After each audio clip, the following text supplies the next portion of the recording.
Nessa aula a gente vai falar sobre o eixo-AP. Quais são as principais correções, o que você tem que prestar atenção e quais são as possibilidades de movimento com o eixo-AP.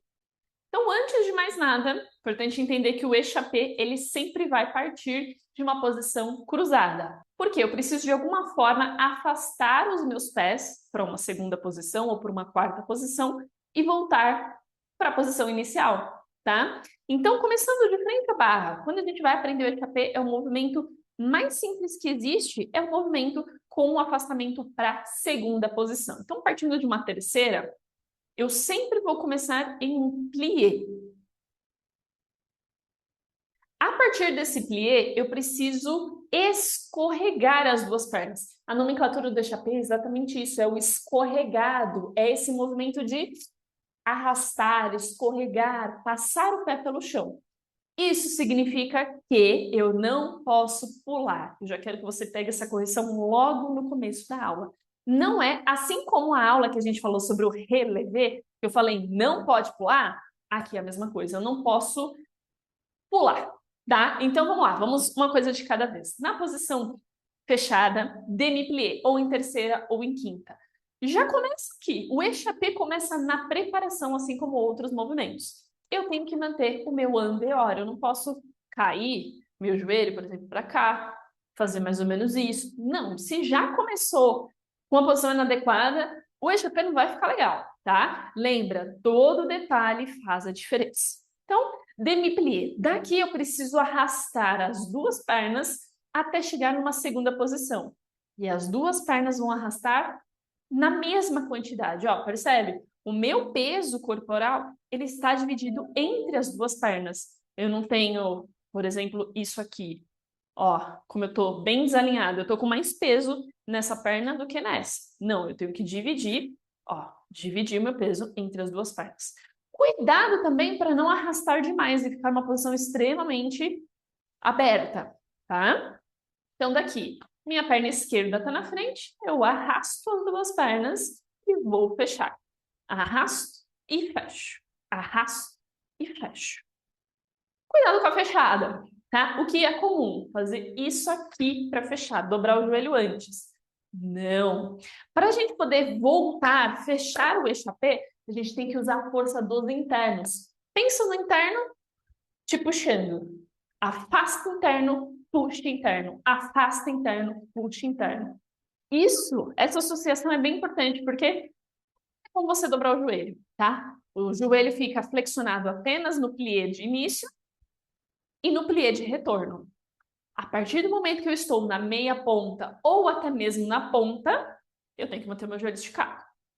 E a posição do pé, ela pode trocar ou não, tá? Isso vai depender da sequência. Eu posso manter a mesma perna que está na frente, mas geralmente eu vou trocar o pé. Às vezes a direita, às vezes a esquerda na frente. Tá? Ó, percebe? Eu estou trocando as duas pernas. Tudo bem? Esse é o eixo-AP mais simples que a gente tem. Ficou fácil com o auxílio da barra?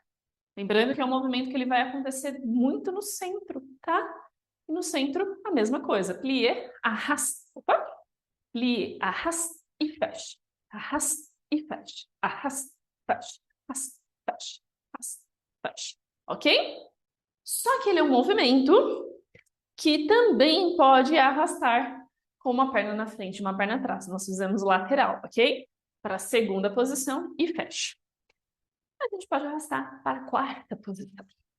Partindo de terceira ou de quinta, eu vou fazer um plié e daqui eu vou arrastar, ó, até chegar numa quarta posição. Lembra da quarta posição? Ó. Só que aqui eu estou na meia ponta e vou.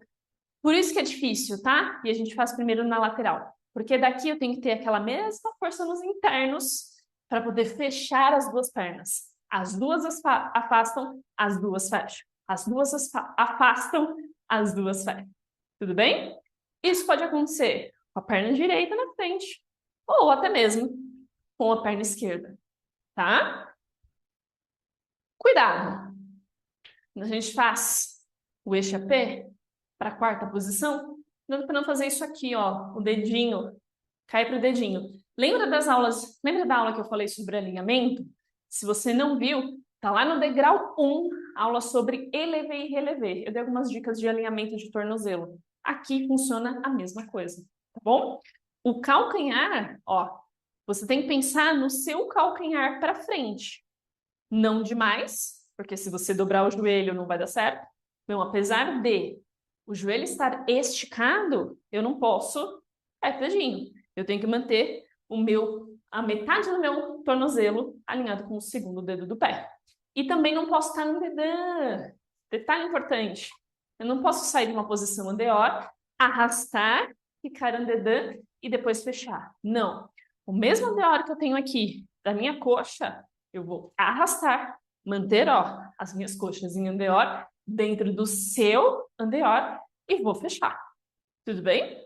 Esse échappé que a gente acabou de fazer, ele é o mais simples. É o échappé em 2 tempos. Por que 2 tempos? Abre 1, fecha 2. Abre 1, fecha 2. Abre 1, fecha 2. Tudo bem? Por que eu estou te contando isso? Porque existe o échappé em 4 tempos.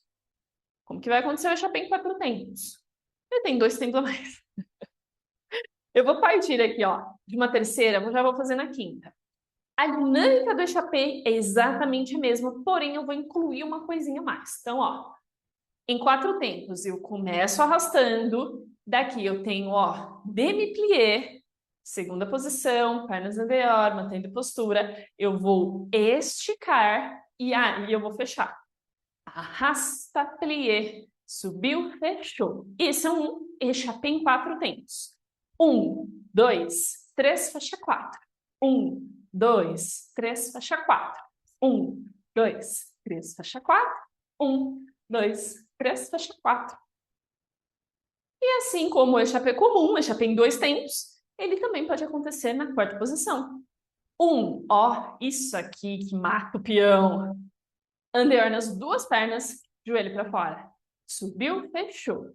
E 2, 3, fechou. 1, 2, 3, fechou. 1, 2, 3, fechou. Tá? Ele é mais difícil mesmo quando a gente tá uma perna na frente, uma perna atrás. Mas ele existe tanto na barra quanto no centro. A gente pode fazer o échappé em 2 tempos ou em 4 tempos. Tudo bem? Os braços, eles podem mudar de acordo com a posição. Se você está na barra, se você está no centro, o que geralmente acontece é, partindo da primeira, arrasta e fecha. Arrasta e fecha. Esse é o braço mais comum. E quando eu tenho em 4 tempos, eu mantenho a segunda posição enquanto a perna está afastada. Quando eu vou para o échappé de 4ª posição, geralmente o braço que está para trás, tá? Braço contrário da perna da frente é o que vai subir. Ou aqui, tá? 1, fechou. 2, fechou. 3, fechou. 4, fechou. E aí pode vir por fora. Ou ele pode vir direto por dentro, ó. 1, por dentro. 2, por dentro. 3, por dentro. 4, por dentro. Lembra, antes de fazer échappé no centro, se você não está muito segura, quer testar algumas coisas, quer treinar, treina primeiro na barra. Ficou bonitinho? Acertou na barra? Aí você vem para o centro. Uma sequência simples de échappé para você gravar a posição, gravar a movimentação é justamente essa. Fazer 2 ou 4 échappés simples. 1, fechou. 2, fechou. 3, fechou. 4, fechou. E mais 2 por 4 tempos. 1 e 2 e 3 e 4. 5, 6, 7, 8. Certo? Treina sem braço, treina só mantendo o braço na segunda, ou na cintura, por que não? Antes de colocar os braços. A posição, a dinâmica das pernas é bem importante, esse arrastar e fechar. E conforme eu falei lá no comecinho da aula, lembra que eu falei sobre não pular? É fazer isso aqui, ó. Eu não posso pular, tá? Eu tenho que ver o pé, ó, arrastando. Não dá para você escutar o barulho, mas quando você estiver fazendo, você tem que ouvir o barulho dos 2 pés arrastando e fechando, tá bom? Muitos échappés para você, treina bastante, principalmente quando você está ali no primeiro momento com a ponta. E lembrando que qualquer dúvida, manda aqui embaixo nos comentários e até uma próxima aula.